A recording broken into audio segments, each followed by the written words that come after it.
Hi, everybody, and welcome to Jay Verna and Beth Parry's Friday night talk on health and wellness. We want to educate everyone about, as much as we can, about your health and wellness. So today, Jay and I reached out to a local company to help bring more health and wellness education for you.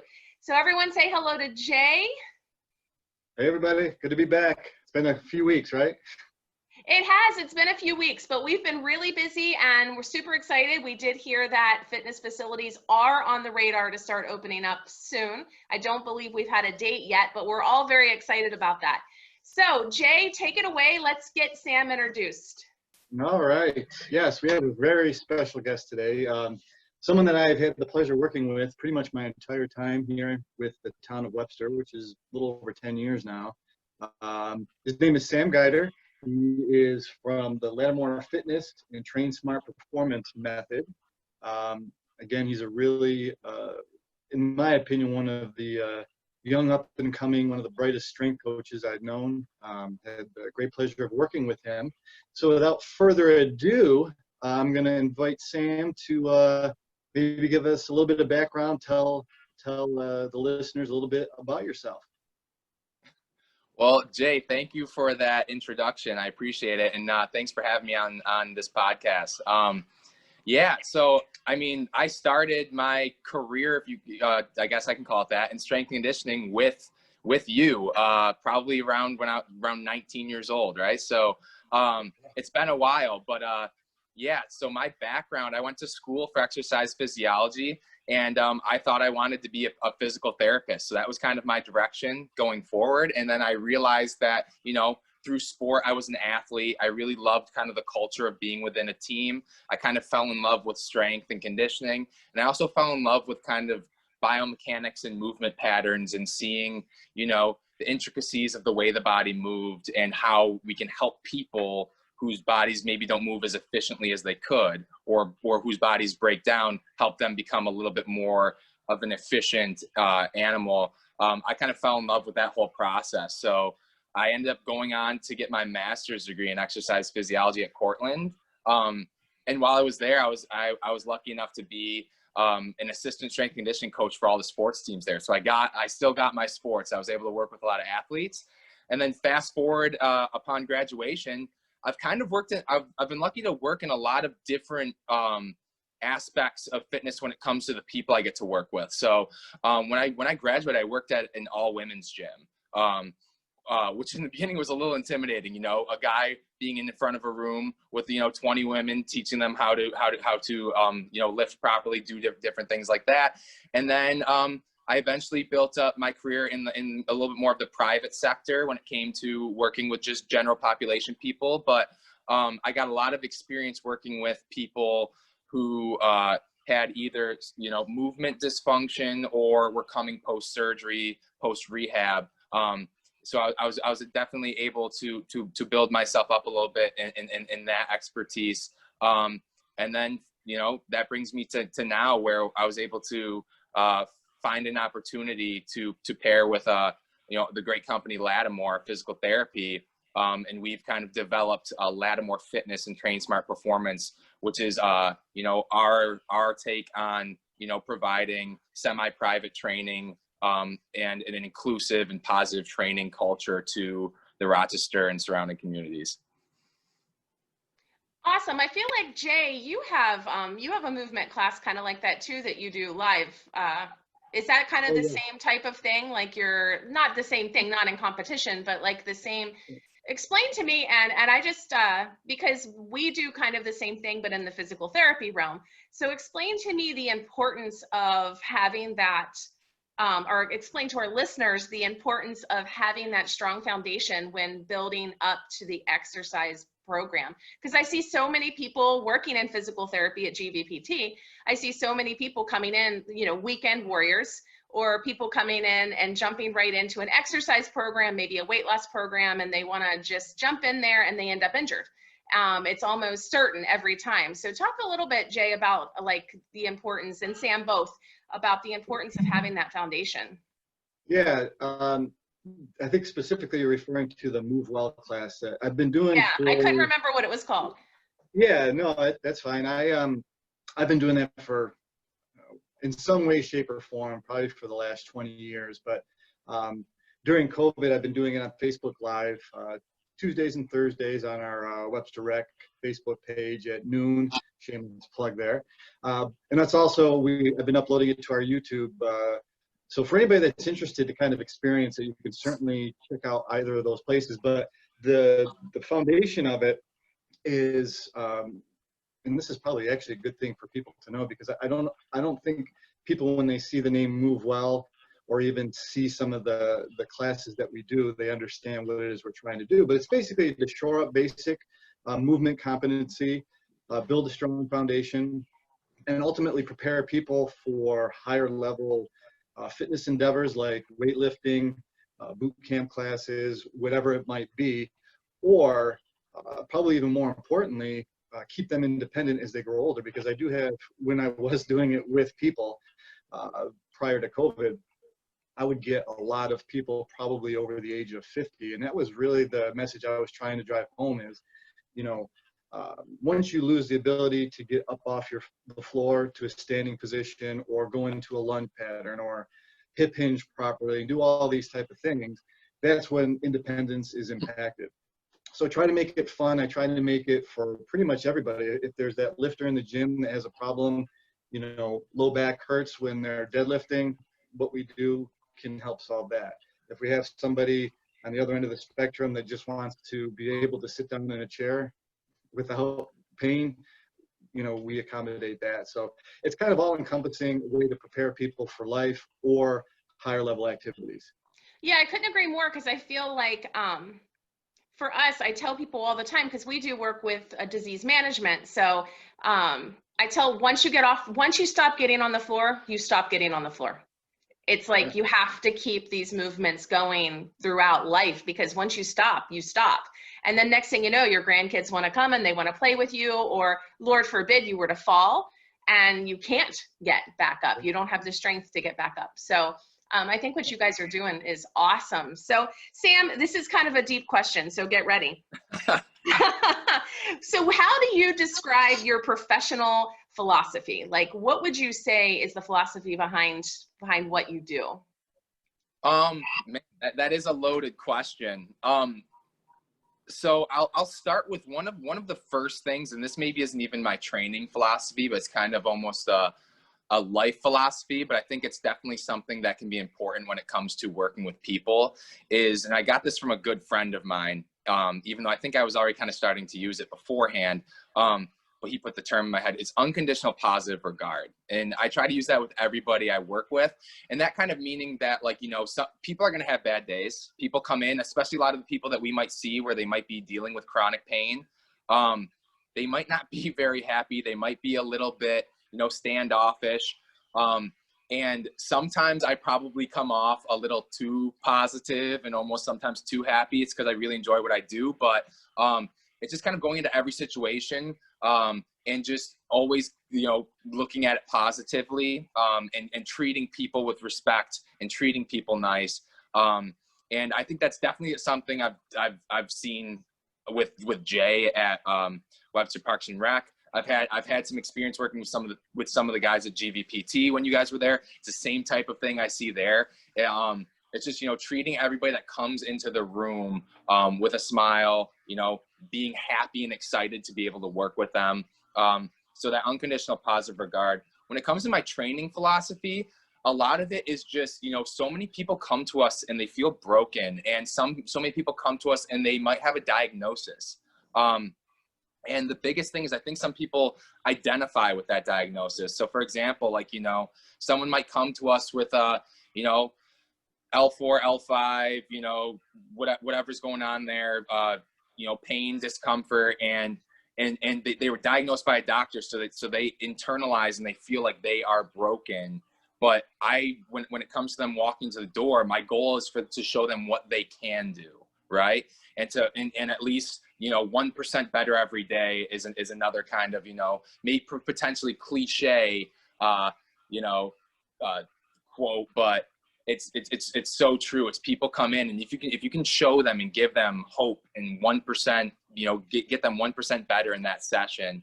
I think that's what really helps people, because then they buy into the process, right? They see that there's light at the end of the tunnel, and they can kind of feed off of that. Like I said before, unconditional positive regard, keep them coming back. So I think one of the things that as trainers or strength coaches, that can be difficult for us is sometimes getting the people we work with to stay consistent and to actually adhere to behavior. And I think that if someone doesn't like being someplace, or they don't like who they're working with, or they don't trust the person they're working with, that adherence is going to go out the window. They're not going to want to follow along with what that person's trying to get them to do. So yeah, I feel like you definitely hit that trust. Trust is a really big thing. And that's one of the reasons Jay and I started doing this, and we do what we do, because we want people to trust us. We want you to know that the knowledge and education we're giving to you is good, and that we're here for you, and we're here to build you up. And I love your philosophy. I think it's awesome. I know at Wellness 360, we do group fitness classes for disease management, and we do a lot with Parkinson's and osteoporosis and those type of diagnosis. And we added my mindfulness class there because it's really important, especially once you have had a diagnosis, that ways to change your perspective and ways to view life differently, and ways to giving people control back, giving people to realize that when your life feels like it's out of control, that there's things that you can do and ways that you can change your thought process so that you have a lot more control in your life than you actually realize. And just giving people the power of their own voice and the power of knowing, they can make a good decision for their health and wellness and not feel guilty about it, and stand behind it and know that they have a support team behind them. So I think that's awesome. You nailed it right on the head. Yeah, I think Sam and I have talked about this probably for years. That's really where it's about the individual. There's really no other way that you can, I think, help people unless you individualize it. And I also think that people need to be part of the solution. And oftentimes, I think we get so caught up, and I know I've been doing this for a long time. And a lot of the mistakes I made were focusing so much on the X's and the O's, or the technical aspects. It's good to know all those different things, the science and the foundational stuff, but it's the art of coaching in human psychology, I think, that when you put it all together is going to be the most effective. And I think, certainly Sam's done a great job at that. And he also said something that I want to mention really quick too, is, Sam is always upbeat and he's very passionate. You can tell he loves what he's doing. To me, that's a huge part of everything that we do, because if you don't really like what you're doing, really in anything, but particularly in a field that, is so focused on working with people, you're not going to go very far. So I think all those things are really important. I also love that we all three of us do the same thing. We're all out there trying to encourage health and wellness in our clients. But it's not about competition. It's about building each other up and working together and supporting each other in the fitness industry, supporting all of our patients or our clients to gain their own health and wellness, to help them find their voice. And we all have the same goal in mind, is just to be strong, be positive, and support those around. I think this area specifically has just an amazing support team with the fitness staff and everyone around. And there's so many opportunities and so many things to do. And Webster's done such an amazing job with their parks. And there's so many things to do. There's, hopefully we can encourage and support people, even just to inspire them to check out, our YouTube channels, or check out some of our free stuff and get their toes wet, and then, build relationships and be able to help them. We change lives, guys. We really do. That's the goal. Yeah, absolutely.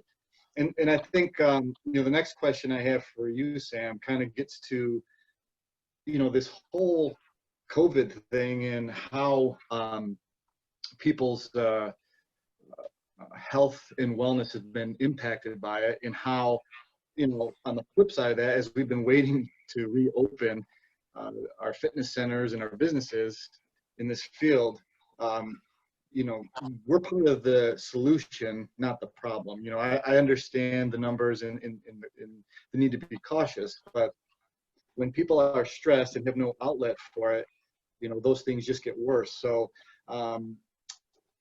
what have you been doing, I should say, and I've certainly been following a lot of this stuff, but I want you to tell our listeners, or what advice would you give listeners looking to optimize their health and resilience during this time? Because it's been 5 or 6 months, and for a lot of people, a lot of those habits, healthy habits they had, are long gone.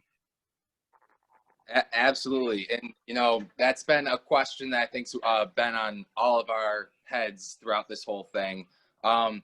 So at least when COVID hit, you know, and we were forced to close down, it's tough because I think some of the hardest challenges that we face, just like as humans, are the ones that we don't expect. And even though like we kind of heard, you know, of this thing called COVID going on, you know, gyms closing just fairly abruptly, a lot of things closing fairly abruptly, I think threw a kink into a lot of people's lives, right? So one thing that actually Ben and I worked really hard to do was, it was amazing. It was about probably, I think it was that day, that I get a text from Ben. He goes, be over at my house like 7 a.m. tomorrow. So, you know, we kind of like self-quarantined with each other for a long part of it. I basically became part of his family, and our goal was to produce content for people through social media, free content, just to give people some direction when it came to training at home and using what they had at home to allow them to be successful, or at the very least be able to maintain some of maybe the gains that they were making before COVID hit. I know a lot of people have been doing stuff like that, and honestly, my philosophy is I think it's great, right? Especially the content that kind of came out where was easily accessible to people. Then what we also did was I was providing teletraining services. So, you know, we operate at Lattimore Fitness, Trainsmart Performance. We operate within a semi-private training model, and individualized, you know, personal training within that model. It was very similar. But now it's, you know, very much like a Zoom meeting. I'm training them, but I think it was really cool because looking back, I had to learn and I had to become more efficient of a coach when it came to, I can't actually be there with that person, right? So some of my cueing had to change. I'd get, you know, a little bit more creative when it came to how I wanted to get some of the movement patterns out. And sometimes, very similar to what you said, Jay, it's kind of like, you know, keeping things simple and just, you know, having people enjoy it. Because if I can get them to do some of those, you know, foundational movement patterns, you know, maybe before they were at the gym and they were able to load up, you know, a squat, or maybe they were able to load up a hip hinge a little bit more. But if they're still hinging and they're still squatting and they're still moving, and almost more importantly, they're functioning, you know, pain-free, that was really the end goal for me throughout this whole thing. And what was really cool is I was able to see a lot of the clients I worked with progress through COVID. So now I almost use it as a little bit of incentive. It's like, man, if you can do this through a pandemic, imagine what you'll be able to do when gyms are able to open and a lot of these barriers that you have now kind of slowly go away, right? So yeah, basically through COVID, we were providing content to people similar to what you guys have been doing, and then also providing teletraining services for people. Yeah, that's awesome. Yeah, I think like you said, we all kind of had to use a overused word, kind of pivot on the spot. Yeah. I think for us, that first week, it's like, okay, we got to do something virtual. Never done it before, but you just jump in, you do it. It's not the greatest quality in terms of production, but I think we've certainly grown since then, and I couldn't agree more. And I think you made a good point too. It's like this was a great time for a lot of people, maybe to work on things that they never took the time to do, that are extremely important, like, you know, improving movement capability. And that's one of the things that I don't think people always understand. And as a coach, you have to do it in such a way that it's fun, it's engaging, it's giving people what they want. But we talk all the time that at the end of the day, it's basic vanilla flavored exercises done regularly and consistently is going to get you stronger. It's going to help you lose weight. It's going to help you move better and feel better. So for us as coaches, it's kind of sometimes a little bit of a puzzle. How do we get people to engage with things like that? Because it's always more fun when you see someone doing some kind of crazy higher level exercise. Not everybody's able to handle those things right away. So if nothing else, I think focusing on just getting back to basic movement is certainly, a positive. One of the many positives that have come out of this. Lots of silver linings for sure. Yeah, I feel like there's so many silver linings that have come out of this because we've all had to step out of our comfort zone. Everyone, the clients and patients and ourselves. So we're all learning new things. We're all stepping out of our comfort zone. And I love the support that I see amongst people and the encouragement that I'm seeing amongst people. And again, coming with my mindfulness background, it's really good just to see human kindness again. We were forced to put the brakes on, and we were forced to take a big reevaluation of our life and our goals and where we're headed in the direction, and kind of to discover who we are and what goals we have in life. And especially like you said, Sam, during a pandemic, if you're making gains during the pandemic, I mean, you can do just about anything. It's really bringing us back to whenever I teach mindfulness or do one-on-one consults, the very first thing I do, and especially in our move class. So our move class is written specifically for the bariatric patient. So we do classes. So I have a lot of mindfulness incorporated in with the exercise. So you come in and you are morbidly obese or at least 50 pounds overweight. Who wants to jump into a fitness class with, feeling not comfortable, not really knowing what to do? Like you said, Jay, maybe not having the right movements. And there's a lot of fear-based. So we just got to keep them positive. And so the very first thing I do is have them write down 5 priorities. They're 5 number 1 priorities in life. And then I have them erase number 1 and put their self, because I've only had one person in all the years I've done this that have actually put themselves as a priority. And then I say, give me the next 30 days. And for the next 30 days, if it doesn't line up with these 5 priorities, then let's just gently set it to the side for a short time, because we have to, in life, and especially until COVID hit, and that's kind of gonna bring us to the next question. But in life before COVID, we were go, go, go all the time.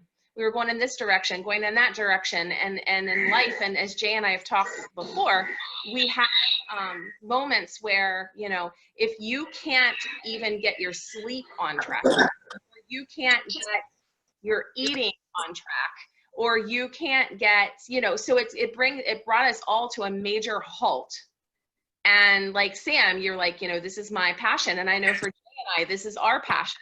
So that's one of our number 1 priorities. So what did we do? We hit the ground running. We focused on finding ways to support others, finding ways to support others' health and wellness. And I think the COVID thing has really brought a lot of people together.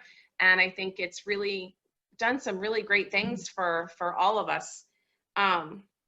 So back to that, like through this whole experience, Sam, what do you think is one of the things that you've learned during this experience? And compare yourself let's just use COVID as our benchmark. So pre-March, April and March, and now, and how has your thought process changed, or how have you learned a lesson, or even just defined your own priorities? What have you done to make changes?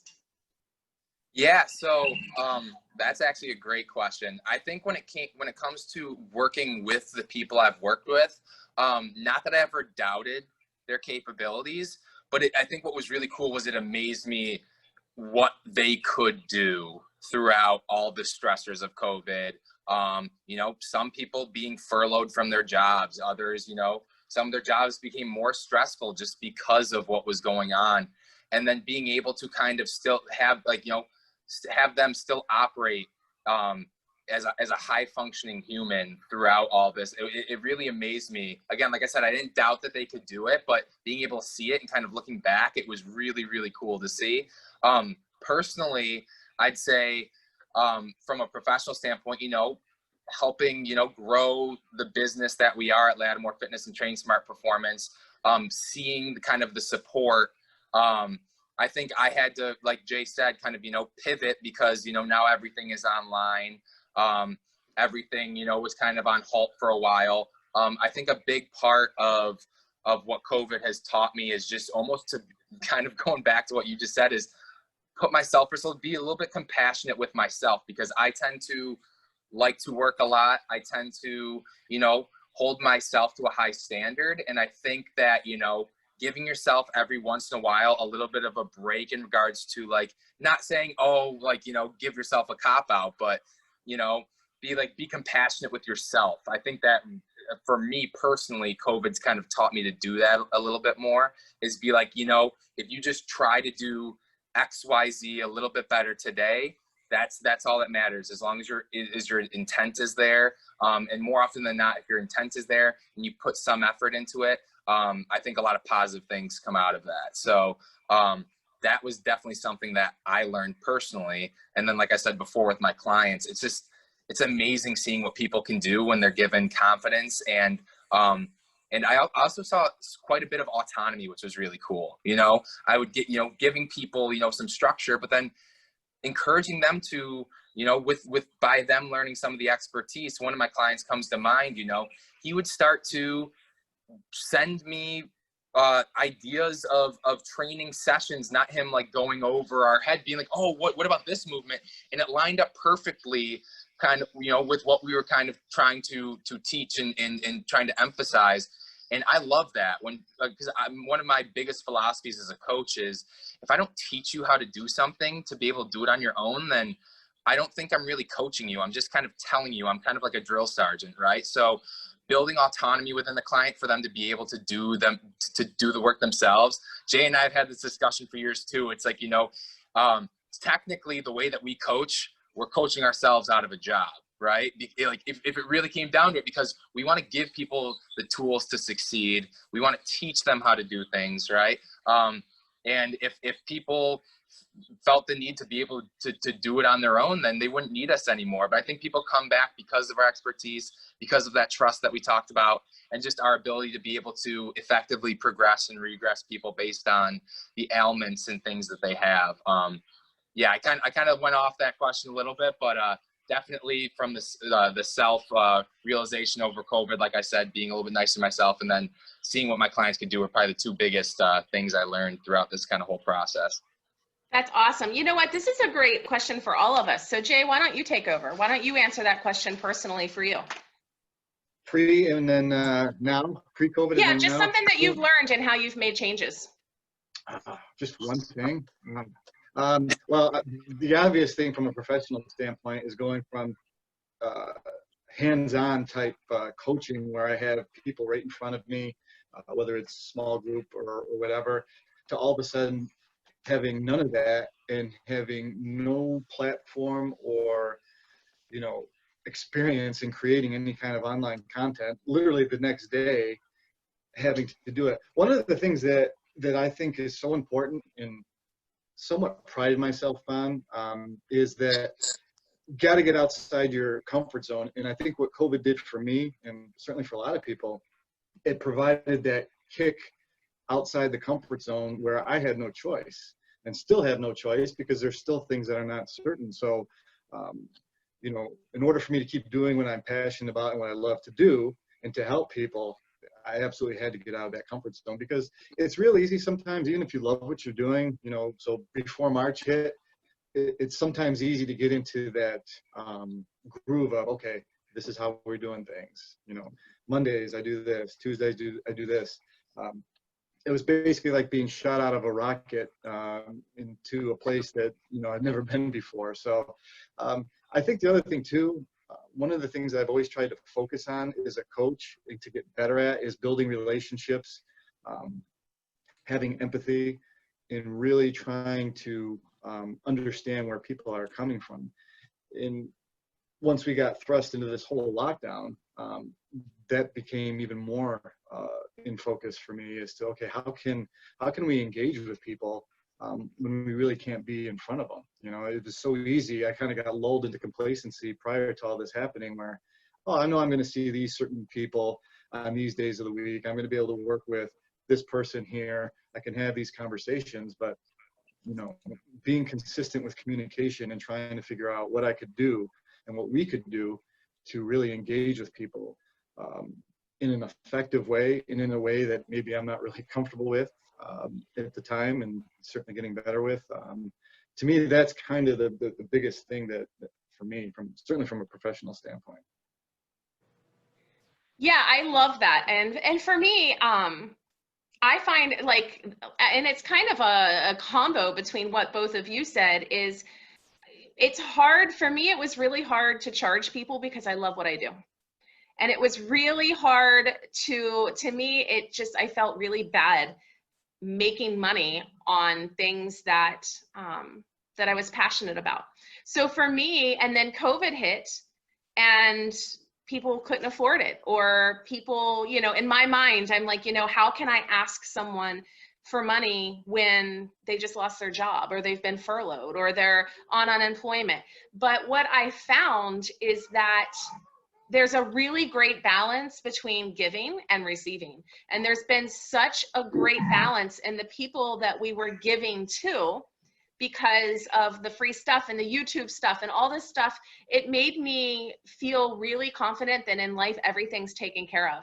Because we had people donating to us that did keep their job, but then we were able to give to some that didn't. And we were able to really find this beautiful balance where I just love the compassion amongst everyone that's been happening during COVID. I'm loving that, and to feel the appreciation of realizing, because for me, we just showed up, we did our job because that's what we love to do. But when you see people coming to you and they're saying, you know, we don't want you to quit. We want to just pay you our monthly subscription fee, regardless of how horrible the videos were in the beginning, because we didn't know what we were doing. So, and then to see, you know, they're like, we love what you do. You help it, just to see how much our giving is helping, and then being able to receive that giving and helping us. It was just like a big, beautiful mindfulness puddle of compassion and love and giving. And I just,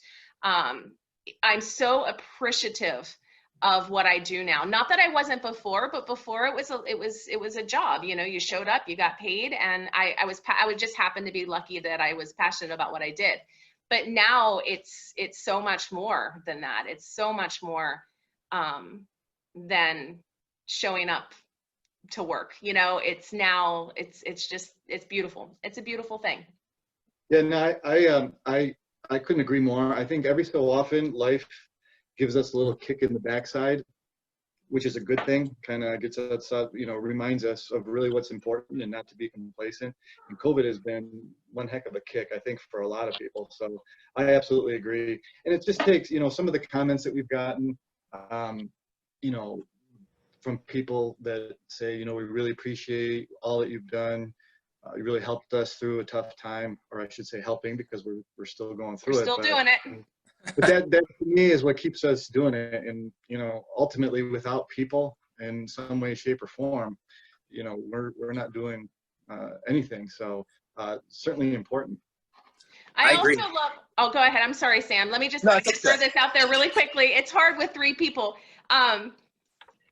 We had even people complimenting, even for Jay and I, complimenting our improvements in our presentation of our videos and our YouTube channel and our Facebook talks, and just having all of this support of silly things like, you know what, you started and the videos were there and they were so helpful, and now your videos, like, I can just see your growth during this time. And it makes me feel so good that, you know, not only are we showing up, we're succeeding at it. And I mean success in a loose way. I don't mean it as in financially. I mean it as in we're growing. We're taking that one step in front of the other. We're making small improvements, and people are noticing. People are noticing that, you know, our lighting may be a little better, or our quality may be a little bit better, and silly things, but it means the world. Absolutely. You know, I'm using this as, or trying to think of it as almost like the silver lining or blessing in disguise. One thing about COVID is, and I've noticed it with some people I work with, you know, it's one of those things where if you lose something and then you're not allowed to have it for a while, you almost begin to, I'm assuming that they still appreciated the value, but you almost start to appreciate it more. And I think that's one thing that we're going to see with a lot of people, which is going to be great, is just that, you know, people are really valuing what they had, and they obviously value what they have now, and just they can see the passion coming forth of, you know, people like you guys, you know, providing content for them, just still working really hard to try to give them the best opportunity to succeed in their fitness. But then also, you know, once fitness is starting to able to kind of slowly reintegrate, reopen up, I think people are going to dive right back in. I mean, I know I've been able to work with some pretty awesome people that have been just sending me messages, like, you know, all throughout COVID. I'm sure you guys have been the same, like, oh my gosh, like, you know, I can't wait to like get back into the facility, different things like that, which make you feel really good, but it also makes you realize, okay, like this person definitely appreciates health and wellness as one of their core values, you know? And, you know, maybe some people wouldn't have come to that realization had COVID not hit, or maybe it wouldn't have been as strong. So I'm trying to think about that as a little bit more of like that silver lining to this whole thing, as much as it's kind of thrown a kink in everybody's lives. That was a beautiful way to put it. You described it so much better than I did. That's exactly what I was trying to say in my big compassion puddle. I couldn't think of any other words. You did just fine. Well, Sam, I have another question for you, and I'm going to give credit where credit's due. I actually got this one from one of my favorite podcasts, Mike Robertson's Physical Prep podcast. He asks his guests all the time this, but I think it's an awesome one. It seems like you've been in this field forever, just the way time flies, but you are still very young.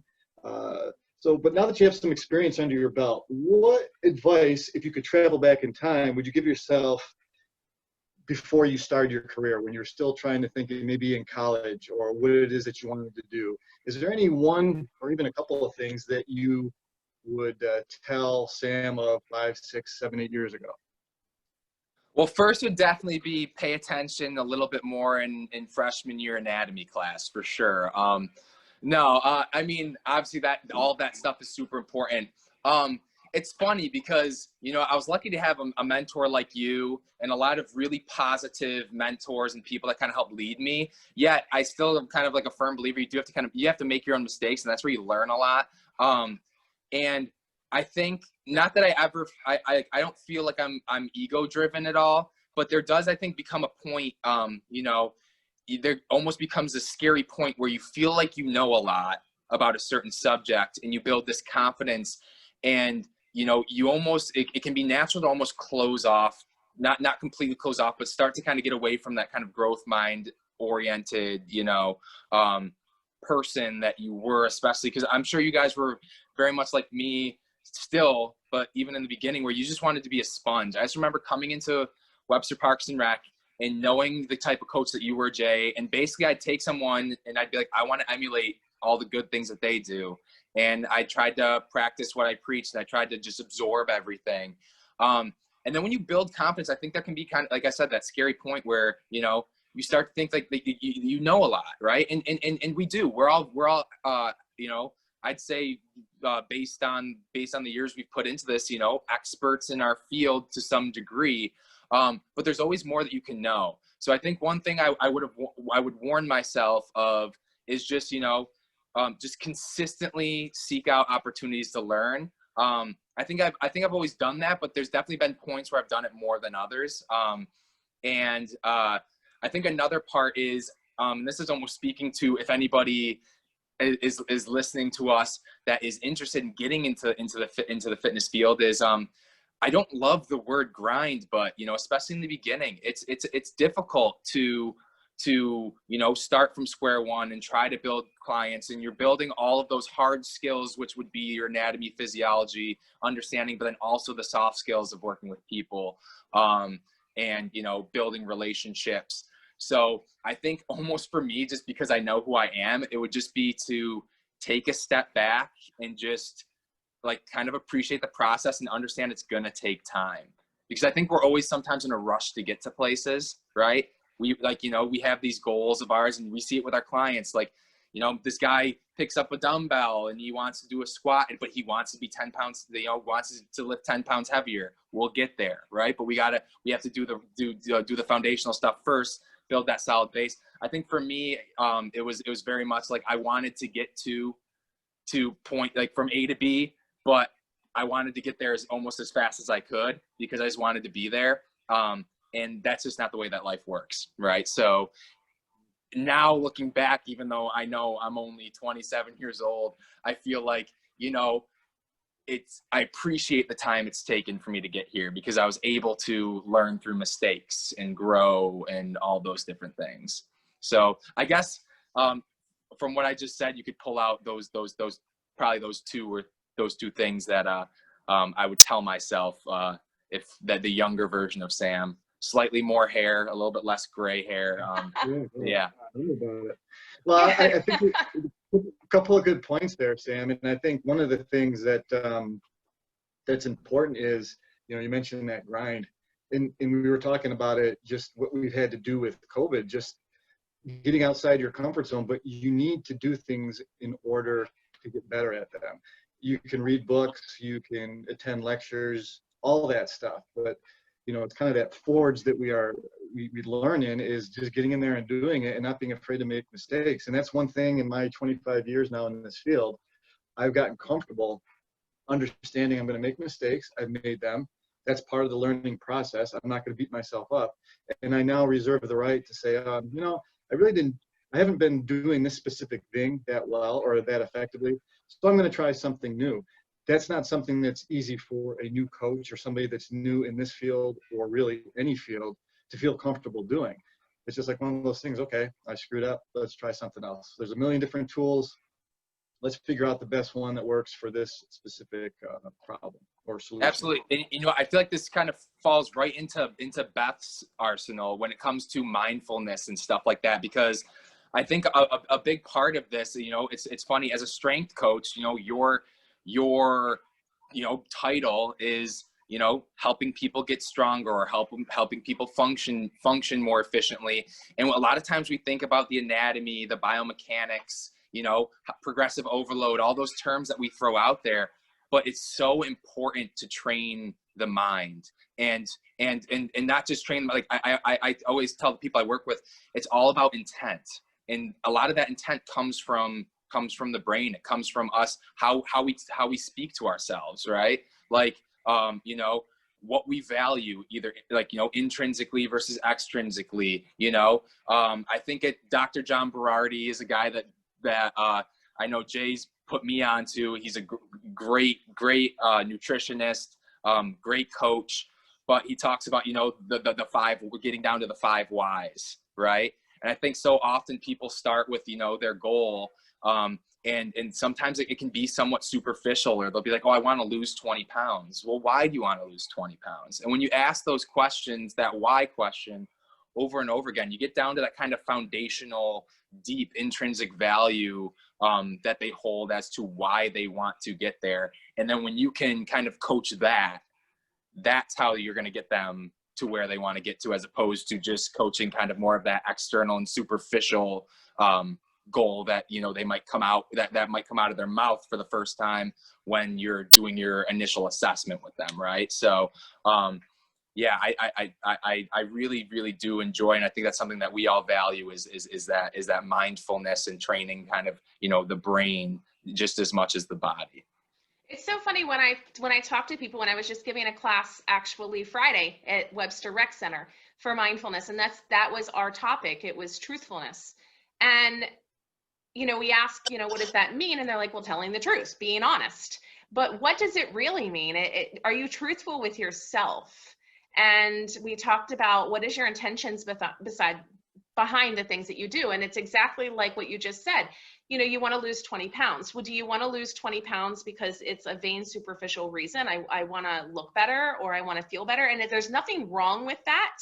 But if we could just change our perspective and say, you know, I want to feel healthy. I want to feel better. I want to you know, getting really down? Or is it because you got made fun of in school? Like, what's the driving force behind the choices that we make? You know, if I do something for my husband, is it because I really truly love him and I want to do something for him? Or am I angry and this is my passive aggressive way of getting back with him? Like, what is your true intentions behind the choices that you make in life? And I think once we bring that out, good or bad, because there are no labels, right? It's all about just learning who you are and training who you are. And it can really translate throughout life and everything. But one of my things that I've learned is it took me a long time. I mean, I'm 42, but it took me a long time to learn this, is instead of teaching, to practice what I'm teaching. The knowledge is there. The knowledge is good. I find myself to be pretty knowledgeable going through the degrees, and I love to learn. And Jay and I've been doing this for a while. I love to read. I'm constantly on a podcast or learning something new because I love to feed my brain. That's something that I'm passionate about. But once I know what I know, and I'm teaching, you know, sleep management, and, you know, 15, 20 years ago, I would be giving these talks. And then I would go out until midnight, 1 o'clock in the morning and say, you know. So for me, it's been practicing what I preach and forgiving myself when I falter. But if I can take care of myself and make myself a priority, that's going to translate everywhere in my life. And the people that I'm helping through are going to be able to see me going through the same struggles. So I always say in my mindfulness class, listen, you know, this is a struggle of mine. This is like real. This is not just because I teach it doesn't mean it's not hard for me, just because I'm aware of it. But so this is a working process for me as well as for others. So just being real and being honest and not portraying myself as someone who knows everything, letting people know I make mistakes and I, you know, I do stupid things sometimes, and it's okay. We all do. And, so as I'm learning, I'm trying to really take the steps to make myself a better person. Then again, translates with my clients, because they can see that and they can watch the process. And I feel like it can be really inspirational to people. I think that's what makes our clients tick, and that's what actually helps them progress, is when they see that we are human, like we are vulnerable, we go through similar things. Like, not that we go through the same things, and the way that people respond to things, they respond to things differently. But I think you nailed it on the head there, because, you know, when a client sees that, yeah, I still struggle sometimes to eat, you know, nutrition, like, you know, to have proper nutrition or good nutrition, or not good or bad, but, you know, to eat healthier towards my goals, or, you know, that some days I'm not as motivated to get into the gym and, you know, be able to spend an hour, you know, working out hard and doing those types of things. When they can see that you go through some of the same things or similar things that they do, I think they really start to appreciate you more as a professional. And I think that helps them grow, because then they're not like, oh my God, you know, I'm the only one that feels this way, you know, or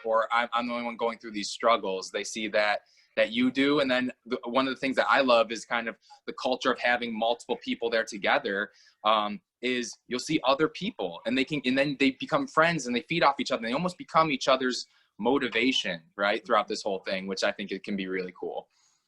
Well, I think to all of our listeners, this is a spoiler alert, but just because people are in fitness or they look fit, they have the same aches, pains, lack of confidence, you know, health issues that everybody does. So I think you guys hit it on the head. It's being honest and being relatable to people. I think what it comes down to, and I'm older than both of you guys, and I've been at it a little bit longer. And the only reason why I say that is I've been forced to really figure out what works best for me. It's always going to be a work in progress, but you can't do the same thing today that you did 20 years ago. And I think, again, to borrow from John Berardi and the awesome folks at PN, it's literally, we're building our own personal owner's manual. So we can kind of help clear the fog and create that roadmap for people. make some sense to some things, be good listeners and empathize with them. But at the end of the day, you have to be willing to take some kind of steps, do some kind of self-experimentation, see what works. We're individual creatures with unique physiologies, and we need to figure out, okay, well, you know, Sam looks awesome and he eats and trains like this, so I'm going to do the same thing. Maybe that's not going to work for me. Maybe I need to find what works specifically for me. So I think all these things are valuable. And the bottom line, again, to those that are looking to get healthier and more fit, get ripped, look great in a bathing suit, whatever it is, those are all awesome goals. Just understand it takes time, and it's always going to be a work in progress, but that's a good thing, because you're going to find out some awesome things along the way that are going to give you more confidence and make you maybe really understand what it is that you're trying to do. Now, I do have another question. I think we're probably getting close to the end here, and I'm going to ask another one, and I don't know if you have any more, Beth, but again, I want to give Stan a bit of a chance to let people know where they can find him. So where can our listeners connect with you, online or social media, any of those type of things? Yeah, And so I'm sorry, I didn't mean to interrupt. We'll also post some of those links at the end of this presentation too, so people will be able to visit you directly. awesome. Yeah, so specifically for Lattimore Fitness and Trainsmart Performance, we have our website, which is www.lattimorefitness.com. So that's where they can go and kind of get into a little bit more detail of who we are, what our culture is, how we like to train, and they can actually, if they're interested, they can contact us. We have our website. Currently, we have Trainsmart Performance Method is our Instagram, and that's Trainsmart Performance Method being kind of the method of how we train, taking the philosophies of great coaches like Mike Robertson, Eric Cressy, Dan John, all these great coaches, Dean Somerset, and we kind of have created a hybrid of all these great philosophies that they've come with and kind of tried to make it our own. And that is what Trainsmart Performance Method is. So on Instagram and Facebook, Trainsmart Performance Method is where they can find us, just to get content and just learn a little bit more about our philosophies and what we do. Yeah. Awesome. We have enjoyed you so much. You have such a positive spirit. Thank you so much for joining us today. Super quick, gonna plug Wellness 360 because that's what I do. That's what we all do. Wellness 360 group fitness classes for disease management. We work with Genesee Valley Physical Therapy, and we do, and it's physical therapists teaching the classes. So we do very specific per your diagnosis. So we work with osteoporosis, with Parkinson's, with joint health for people that have been diagnosed with arthritis. We have the MOVE program, which I'm super passionate and super excited about. For those of you going through a bariatric surgery or a life change, you don't necessarily have to have the surgery, just wanting to make changes in your life to be healthier. So we work on goal setting, we work on mindfulness, we do yoga, we do Tai Chi, we do just positive reinforcement, we support each other, and then we have fun with exercise. We do a lot of boxing and things that are just really fun. But with good form. So Wellness 360, and I will put some links down below after the broadcast here of how you can contact us. And Jay, go ahead and give your plug. Well, we're here at the, we're part of Parks and Recreation, town of Webster, at the Webster Recreation Center. If you don't know where that is, put 1350 Chiota Drive, Webster 14580 into your navigation and stop on out. We're not fully open yet, but the building is open for some recreation programs, summer camps. We pretty much offer things from preschool, toddlers, right on up to seniors and everybody in between. Webster Recreation, you can find us on Facebook and YouTube at Webster Recreation. And as I said, just stop in. We're here to help you guys and meet all your health, fitness, and recreation needs. Let me That's go all right. ahead. I just want to throw in our location because I didn't add that. Yeah, so we operate out of the Bill Gray's Iceplex. So we're in Henrietta, and we are Lattimore Fitness. So we have a 2,600 square foot facility where we have semi-private training. So as things progress, as things start to open up, our goal is to be able to start, operating as we did before, working with people in person, being able to assess them and individually programming and coaching them for whatever their health and wellness needs are. So yeah, we're out in Henrietta. Yep, and you'll probably be seeing me and my son because his hockey will be starting up, and I'll probably be out there on the ice myself next month. So. Great. That is awesome. Thank you all so much for joining us, and we'll catch you again. Look us up on Friday nights for Facebook videos. We have a bunch of stuff. Jay and I post everything on our YouTube channel, so if you've missed one, not to worry. You can find it on our YouTube channel. We have tons of topics from sleep health to bone health to fitness health to exercise after 40. You name it, we're going to keep pressing on. So if you have anything that you would like to learn, post it in a comment below, and Jay and I will do our research and we'll find our specialist and we'll be back.